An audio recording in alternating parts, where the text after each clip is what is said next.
ఈసారి ఏంటి జగన్మోహన్ రెడ్డి గారు ఈరోజు కర్నూలు ఆ ములాఖత్కి వెళ్ళినప్పుడు మళ్ళీ పెద్ద ఎత్తున జనాలందరూ కూడా తరలి వచ్చారు. మళ్ళీ ఆ కాన్వాయ్ నడిచింది.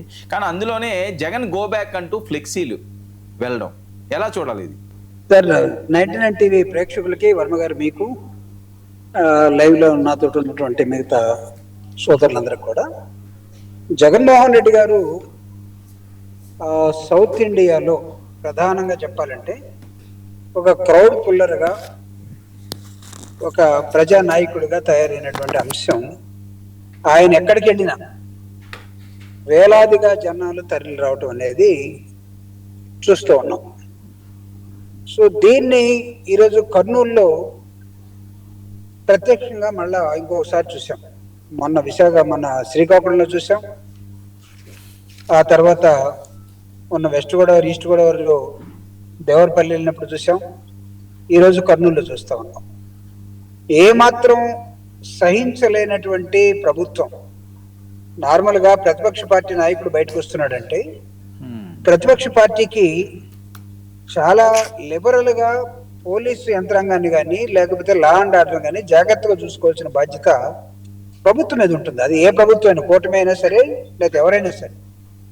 ఆ బాధ్యతను విస్మరించి ఏదో శత్రువులు వాళ్ళ కోటల్లోకి వస్తున్నట్టుగా భావించి, జగన్మోహన్ రెడ్డి గారు బయలుదేరితే జనం వస్తున్నారు కాబట్టి ఏ విధంగా వీళ్ళకి ఇబ్బందులు మనం క్రియేట్ చేయాలి, ఏ విధంగా వీళ్ళని ప్రజల్లో అబాసు పాలు చేయాలి, వీటిని ఎంచుకున్నటువంటి కూటమి ప్రభుత్వం కట్టినటువంటి ఫ్లెక్సీలే గోబ్యాక్ జగన్మోహన్ రెడ్డిని కనపడతా ఉన్నది. మీరు చూడండి, ఒక ఫ్లెక్సీ ఈరోజు అలాంటిది కడితే వేల మంది జనం వస్తే, ఆ జనం వచ్చినటువంటి జనాలు ఏమనుకుంటున్నారు, వాళ్ళ అభిప్రాయాలు ఎలా ఉన్నాయి, ఎందుకు ప్రభుత్వాన్ని కాదని ప్రతిపక్ష పార్టీ వైపు ప్రతిపక్ష పార్టీ నాయకుడు వస్తే ఆయన వెనకాల ప్రజలు పరిగెత్తుతున్నారు అన్న దాన్ని చర్చించకుండా ఉండటం కోసం ఇలాంటి ఫ్లెక్సీలు కట్టడం, లేకపోతే జగన్మోహన్ రెడ్డి గారు వస్తున్న ఆ ప్రాంతంలో చుట్టుపక్కల నుంచి వస్తున్నటువంటి జనాన్ని పోలీసులే వెహికల్స్ అడ్డం పెట్టి దాదాపు 4-5 వేల మందిని రాకుండా ఆ దారులను అడ్డుకున్నటువంటి సంఘటన. గతంలో నెల్లూరుకి వెళ్తే జగన్మోహన్ రెడ్డి గారు రోడ్డుకి పక్కన కంటకాలు తవ్వారు, గుంటలు తవ్వి పెట్టేశారు, మోటార్ సైకిల్ రాకుండా, లేకపోతే కార్లు రాకుండా. సో ఈరోజు కర్నూలులో ఈ ఫ్లెక్సీలు ఇలాంటివి పెట్టి జనాలను ఆపేసి చేస్తే చేయండి, కానీ సోషల్ మీడియా ఉంది కదా. ఈరోజు మీరున్నారు వర్మ గారు, మీరు ఒకసారి మీ కెమెరాలో ఒకసారి వీలైతే మీరు కూడా ఆ ప్రోగ్రామ్ కవర్ చేసి ఉంటారు. అవును, ఒకసారి చూపించండి ఎన్ని చోట్ల ప్రజల్ని పోలీసులు ఆపారండి.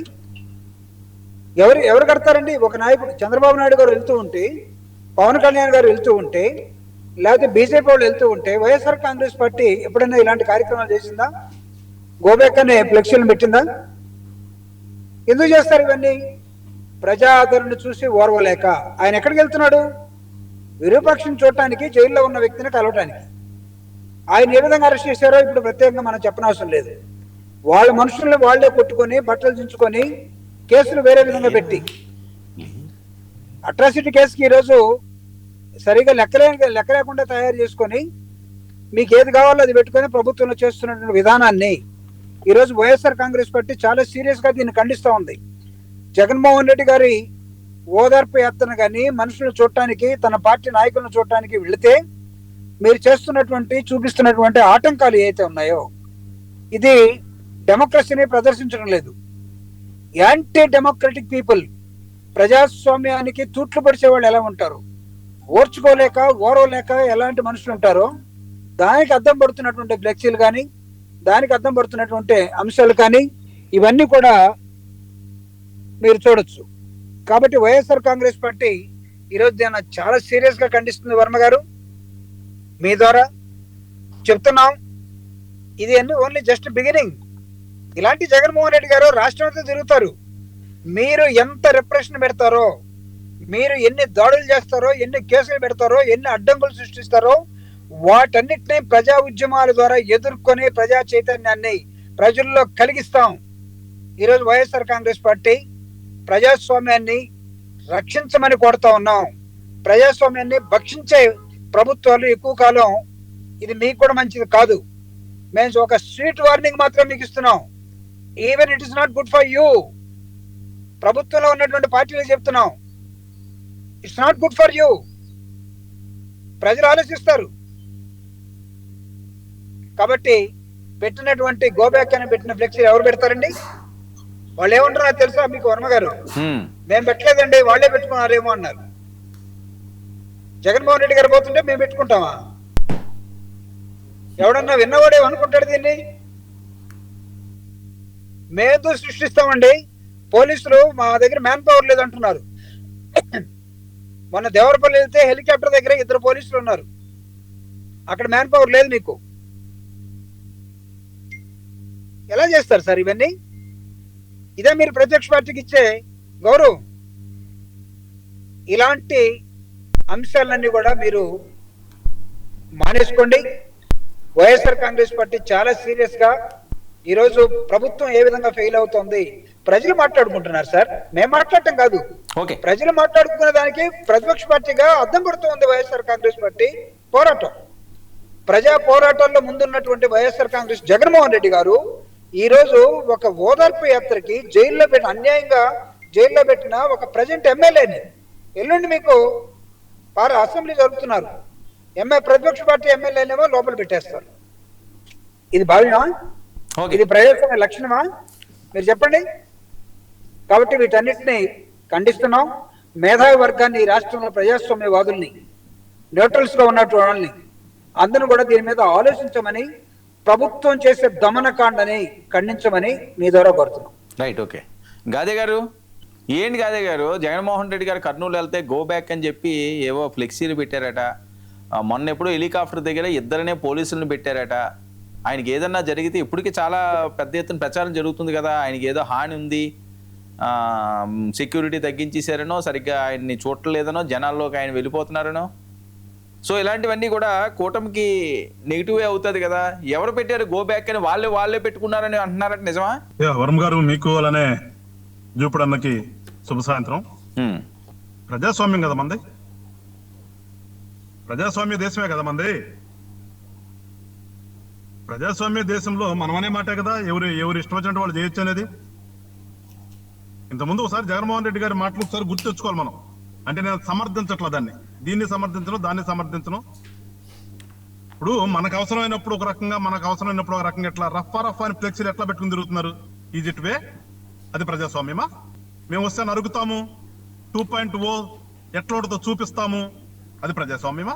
ఏది ప్రజాస్వామ్యం? ఇవాళ ఆంధ్ర రాష్ట్ర దౌర్భాగ్యం ఏంటంటే ఈ రాజకీయ నాయకులే. ఆంధ్ర రాష్ట్రంలో అతను ప్రశాంతంగా ఉండేది, ప్రశాంతంగా ఉండనివ్వకుండా చేస్తున్నది ఎవరంటే ఈ సోకాళ్ళు రాజకీయ నాయకులు కానటువంటి రాజకీయ నాయకులు. ఎప్పుడు రాజకీయ నాయకులు రాష్ట్రం కోసం, ప్రజల కోసం చూస్తారు. కానీ ఇవాళ నిజంగా చాలా బాధతో మాట్లాడుతున్నాను. అసలు ఏం జరుగుతుంది రాష్ట్రంలో? ఇప్పుడు ఆ పార్టీ కాబట్టి జూపడమ్మకి నేను ప్రజాస్వామ్యంగా మాట్లాడతాడు, కానీ తప్పట్లా ఆయన కూడా. ఎస్, మీరు పరామర్శించుకోండి. మీ నాయకుడు తప్పు చేసినా ఒప్పు చేసినా మీ పార్టీ కాబట్టి మీరు పరామర్శించండి, తప్పు లేదు దాంట్లో. ఖచ్చితంగా వెళ్ళాలి, నాయకుడు లక్ష్యమే. మీ ఒక లీడర్ ఇబ్బంది పడుతుంటే వెళ్ళాలి. అది ఏ రకమైన ఇబ్బంది పడితే ఆదుకోవటంలో మీరు వెళ్ళటంలో తప్పు పట్టం మేము. కానీ ఇదా రోడ్లన్నీ ఆపుకుని బల ప్రదర్శన? మీరు వెళ్తాం దానికి క్రేన్తో దండలు పెట్టుకుని ఊరేగుతూ వెళ్ళేది, ఇది పరామర్శ ఉందామా? దీన్ని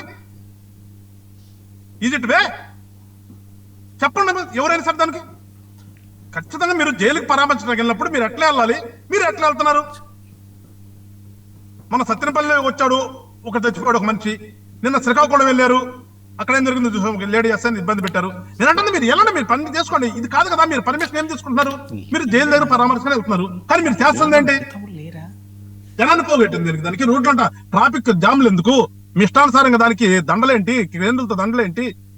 అరే ఇదేనా ప్రజాస్వామ్యం అంటే? ఎవరో ఫ్లెక్సీ పెట్టారని చెప్పేసి చూపడానికి అంత కోపం వస్తుంది. ఆ ఫ్లెక్సీ సరే వీళ్ళు పెట్టారా వాళ్ళు పెట్టారా చేసే ఎవరైనా పెడతారు ఇవాళ. మీరు రక్తాలు సిందిస్తూ పొట్టేళ్ళు కొట్టుకున్నట్టు కొడతామని చెప్పేసి, నరుకుతామని చెప్పేసి ఫ్లెక్సీలు పెడుతున్నప్పుడు అది ప్రజాస్వామ్యత్వం. అది అంటే మీకు ఒక చట్టమని ఇంకోటి ఒక చట్టం ఉంటుందా? చాలా బాధేస్తుంది వర్మ గారు. అసలు నిజంగా ఎటుపోతున్నాము? దేనికోసం రాజకీయాలు? ఎందుకోసం మనం లీడర్లు అని చెప్పుకుంటున్నాం? నిజంగా మనం పొలిటీషియన్ మనం? రాజకీయ నాయకుడు చేసే పనులే చేస్తున్నావా మనం? దుర్మార్గం. సరే ఎమ్మెల్యేగా తప్పు చేశాడా లేదా అనేది తీసి పక్కన పెడితే ఆయన మీద కేసు ఉంది. ఎస్, మీరు వెళ్ళండి జైలుకి. ఖచ్చితంగా మీరు అనుకున్న ప్రకారంగా మీ లీడర్ లేకుండా మీరు అక్కడికి వెళ్తా ఉంటే వెళ్ళండి. కానీ ఎట్లా వెళ్తున్నాం మనం? ఏమి సిగ్నల్ ఇస్తున్నాం మనం? అంతమంది యువతను పోగు చేయాలన్నా, అంతమంది కుర్రాళ్ళు పోగు చేయాలా? అదేమంటే వాడు బయట రంగానే వచ్చేస్తారు. బయట రంగానే వచ్చేసేది ఏంటండి? వెళ్తున్న సిస్టమ్ మనం ఏ పని మీద వెళ్తున్నాం అనేది ఉంటుంది కదా కొంత. సావుకి తద్దాలకి అన్నిటి కుటే మంత్రం అన్నట్టుగా మనం ఎక్కడికి వెళ్తున్నాము, దేనికోసం వెళ్తున్నాం మినిమం ఉండాలి కదా. అంటే ప్రతిపక్ష నాయకుడికి ఇవ్వరా అంటే అదే ప్రతిపక్ష నాయకుడిగా అనుకున్నప్పుడు అసెంబ్లీకి అట్లా మీరు మాట్లాడొచ్చి ఇవన్నీ నిలిచి నేను కూడా కోరుతున్నా జగన్మోహన్ రెడ్డి గారిని కానీ వైఎస్ఆర్ పార్టీ వల్ల నేను కోరుతుంది ఏంటంటే, ఎస్ మీరు అన్నారు కదా ఇక్కడ ఆంధ్ర రాష్ట్రంలో లాండ్ ఆర్డర్ లేదు, రాక్షస పాలన జరుగుతుంది, నిలదండి అబ్బా వచ్చి అసెంబ్లీలో. ఎవరు చెప్పారు మిమ్మల్ని? అసెంబ్లీలో నిలదేయాల్సింది వదిలేసేసి రోడ్ల మీద మీ ఇష్టానుసారంగా ప్రజలందరికీ ఇబ్బంది కలిగే విధంగా మీరు చేస్తూ అదేమంటే ప్రజాస్వామ్యం ఇదేనా? రాజ్యాంగం నడవట్లేదు, మాట్లాడితే రెడ్ బుక్ ఏందండి? ప్రతి ఒక్కళ్ళకి అదే భాష చూపడం దగ్గర నుంచి అది కోరట్లా. రాజ్యాంగం, భారత రాజ్యాంగం, మనకు ఒక రాజ్యాంగం ఉంది. భారత రాజ్యాంగం ప్రకారం అనంటే మాట్లాడితే ఒకళ్ళైనా ఆ రాజ్యాంగం అని, ఒకళ్ళైనా ఈ రాజ్యాంగం అని, ఒకళ్ళైనా ఆ పార్టీ అని, ఒకళ్ళైనా ఈ పార్టీ అని. ఇవాళ ఎట్టి పరిస్థితి ఏ పరిస్థితికి వచ్చారు? ఇవాళ ఒక పార్టీ పేరు పెట్టి పిలిచేటటువంటి పరిస్థితి కూడా లేకుండా తయారైంది ఆంధ్ర రాష్ట్రం. ఇదేనా మనం చెప్పాల్సింది పిల్లలకి? రేపు భావితరాలకి మనం ఇదే చదువుదామా?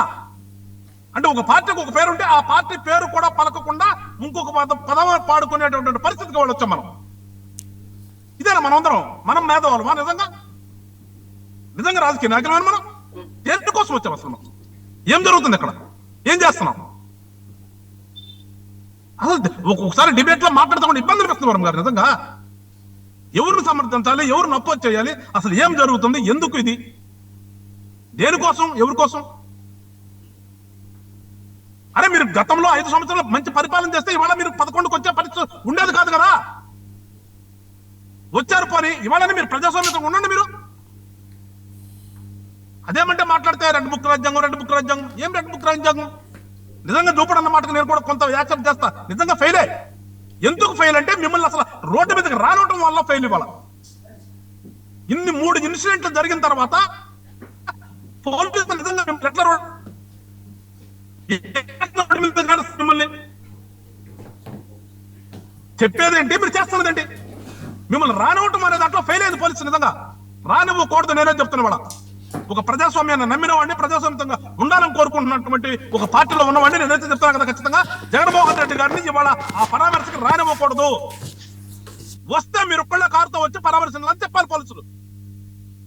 మాట్లాడితే మేమేదో 30 యాక్ట్ ఉందని చెప్పాము, వాళ్ళకి ఏదో 4 వెహికల్స్ పర్మిషన్ ఇచ్చాము అని అనటము, తీరా చూస్తే ఆ రోడ్డు మీద ఉన్న వాళ్ళు మొత్తం ఇబ్బంది పడతాం, ఆ ఊరు వాళ్ళు మొత్తం ఇబ్బంది పడతాం. వినిపిస్తుందా? వినిపిస్తుంది. కాదండి, ఆయన్ని పరామర్శకి రానివ్వకూడదు అంటే సాధ్యపడుతుందా? నేను చెప్తున్నాను, మీరు చేస్తున్న దానికి ఏంటంటే పరామర్శ వెళ్ళాలి ఖచ్చితంగా. కానీ మీరేం చేస్తున్నారు పరామర్శ పేరుతో? నేను అది అడుగుతున్నాను. పరామర్శ పేరుతో మీరు చేస్తుందండి బీయింగ్ ఎక్స్ సీఎం హోదాలో. ఒకసారి సీఎం చేశారు మీరు. మీరేమి ఇల్లిటరేట్ పీపుల్ కాదు. మీరు పార్లమెంటరీ చేశావు, ఎక్స్ సీఎం. ఇవాళ ఎమ్మెల్యేగా ఒక పార్టీ అధ్యక్షుడుగా ఉన్నటువంటి వ్యక్తివి. ఏంటి పరామర్శ? ఆ పరామర్శ విధానం అదా? అంటే మీరు మొదలుపెట్టిన దగ్గర ఎయిర్పోర్ట్ దగ్గర నుంచి వెళ్ళేదాకా కూడా మీరు రోడ్డు బ్లాక్ చేస్తారా? మీ ఇష్టానుసారంగా రోడ్డు మీద బైక్ వేసుకుని తిరుగుతారు. అదే పరామర్శ అంటే. దానికి నేను చెప్తున్నాను, మనం ప్రజాస్వామ్యంగా మనం ఉండాలి కదా. మనం ప్రజాస్వామ్యంగా మనం ఉండకుండా ఎదుటి వాడిని అడిగితే ఎట్లా? నువ్వు ఎట్లా ఉంటావో ఎదుటి వాడిని బట్టి ఉంటది. అందుకని నేను నరుక్కుంటూ పోతాను, ఎదుటి మాత్రం చూస్తూ ఉండాలి అంటే మనలాంటి వాళ్ళమైనా కానీ ఈ ఆంధ్ర రాష్ట్రంలో సరిచేసే మార్గంలో వెళ్ళకపోతే భవిష్యత్తులో నిజంగా రాజకీయం అంటే ఒకటి తన్నుకునే విధానికి వస్తారు. ఇవాళ తన్నుకుందామనే పరిస్థితి కనిపిస్తుంది రాష్ట్రంలో. ఓకే అండి, ఓకే.